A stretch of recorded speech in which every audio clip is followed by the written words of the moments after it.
Proses hukum ini adalah kewenangan dari yudikatif. Kalau kemudian yudikatif sudah melakukan kewenangannya sebagaimana ya dalam hal ini majelis hakim ya, sebagaimana Undang-Undang 48 tahun 2009 dan sudah berkekuatan hukum tetap, nah itu tidak bisa komentari. Tetapi kalau kita keberatan terhadap itu masih ada upaya terakhir, yaitu adalah peninjauan kembali.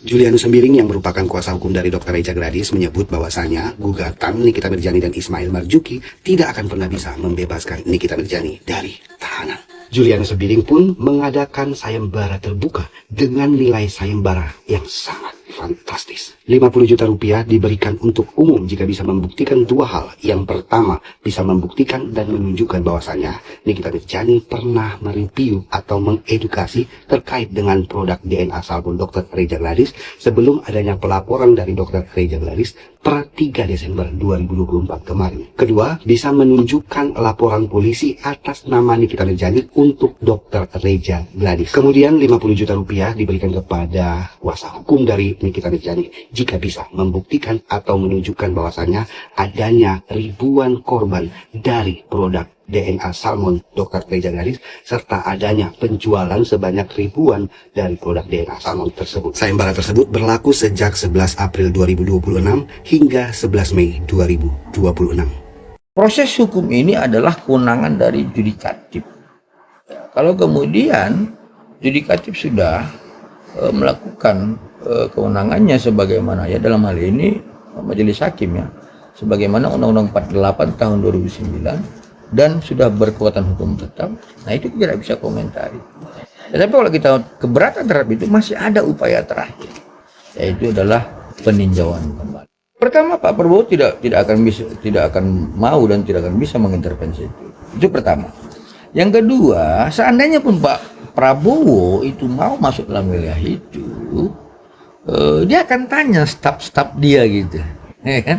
Itu kan contohlah Pak Yusril, itu kan ahli hukum.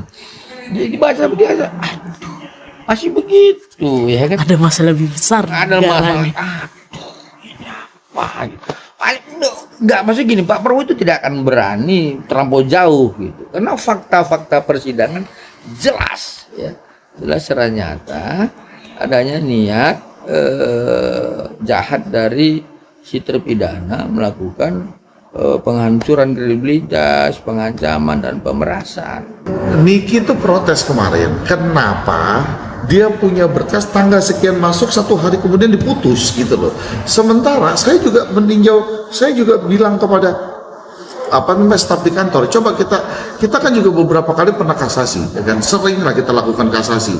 Biasanya putusan kasasi itu memakan waktu paling cepat 9 hari sampai 12 hari. Ya kan, 9 hari sampai 12 hari kita coba lihat lagi, review lagi, ya kan, perkara-perkara yang pernah kantor kita tangani dari kasasi itu kita lihat, ya kan, bahwa ya kan, ternyata putusan itu memakan waktu 9 sampai 12 hari. Ya kan, itu paling tercepat. Tapi kenapa putusan Niki itu hari ini dimusyawarahkan, besok diputuskan, nantinya selesai 1 hari itu dalam 1 hari. Inilah yang Niki protes. Saya pikir saya nggak berani mengomentarinya ya, karena ini kan seperti dikatakan Vicky Prasetyo, jenglot stisna, ya. Ini soal perasaan. Ya, jadi ya dari awal kan kami sudah sampaikan, jadilah GC agar dapat meringankan dirinya, karena kami dari awal menyatakan perbuatan pidana ini bukan tanggung jawab utama terpidana Nikita Mirzani. Saya pikir itu ya, jadi soal curhatannya ya biarlah dia berbicara seperti itu, karena itu wajar dong, tapi kami tidak mau masuk dalam ranah. Surat terbuka yang diunggah Nikita Mirzani ternyata menyimpan lapisan cerita yang lebih dalam, bukan sekadar ungkapan kekecewaan, tapi juga seperti membuka kembali luka lama yang belum benar-benar sembuh. Di balik itu, mencuat lagi tudingan panas soal dugaan adanya orang dalam yang bermain di balik layar kasusnya. Ia mencurigai adanya relasi yang tak kasat mata yang menurutnya melibatkan pihak-pihak penting, mulai dari jaksa hingga hakim yang menangani perkaranya. Tak hanya itu, kemarahannya juga diarahkan pada sosok hakim yang menjatuhkan vonis. Nama Soesilo ikut disorot.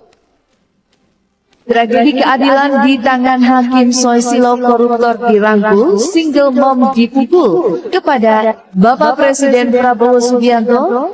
Di bawah kepemimpinan Bapak yang menjunjung tinggi supremasi hukum, kami terpaksa bertanya.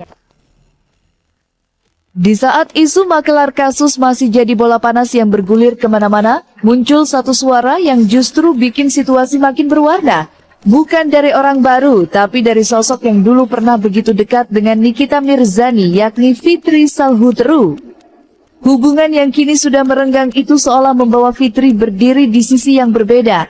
Dalam potongan video yang beredar di media sosial, Fitri dapat memastikan bahwa Dr. Reza tidak pernah terlibat dalam praktik main belakang, seperti yang ramai dibicarakan.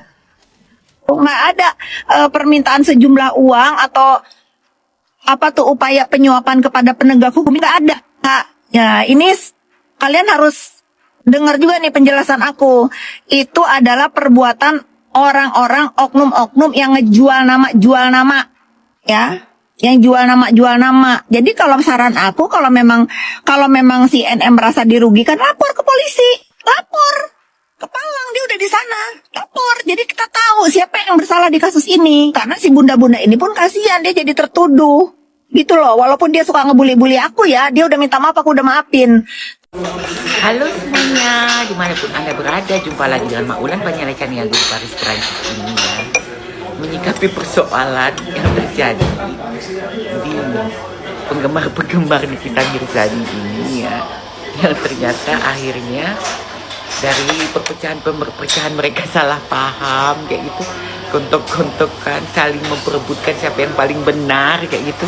Ternyata kalian berpindah kubu nih atau bagaimana sih? Terus akhirnya kalian bermaaf-maafan gitu, merasa salah gitu, minta maaf sama kubu yang pernah kalian hina-hina, kalian bully-bully gitu karena merasa kalian pembela Nikita Mirzani gitu kan. Bingung aku dengan kalian ini, sumpah aku aja bingung. Tapi itu hak kalian masing-masing sih ya. Cuman aku ketawa aja dengan laku kalian itu semuanya gitu loh. Karena kalian lupa jejak digital itu loh yang kalian membuli-buli orang sebelah gitu loh. Ada si bunda-bunda udah minta maaf sama si ibunya ular. Itu kan menandakan apa? Ya menandakan dia ular juga sebenarnya. Yang membela ular-ular itu yang menandakan mereka ini adalah ular. Ganti aja jadi geng ular gitu ya, Komalnya itu namanya Komal geng ular. Ya. Kan saya udah bilang ya, ada tim 1, tim 2, tim 3, tim 4. Tim 4 ini masuk sekarang. Udah menunjukkan jati dirinya mereka gitu. Paham nggak maksud saya? Yang kemarin di live datang ke persidangan sampai detik ini tetap bersuara tegak lurus dengan apa yang dia suarakan. Tapi itu bisa dihitung dengan jari. Coba kalian hitung. Halo, selamat bergabung Pujang Nafkah. Siapa yang masih tegak lurus dan tidak merapat ke kubu sebelah? Siapa? Itu bisa dihitung dengan jari guys. Tidak ada 5 orang. Selebihnya ya kalian tahu sendiri lah. Anak-anak ular yang dilepaskan ke dalam kubunya Nikmir gitu. Di episode pertama anak ular itu sudah dicoba untuk dibenturkan dan itu berhasil.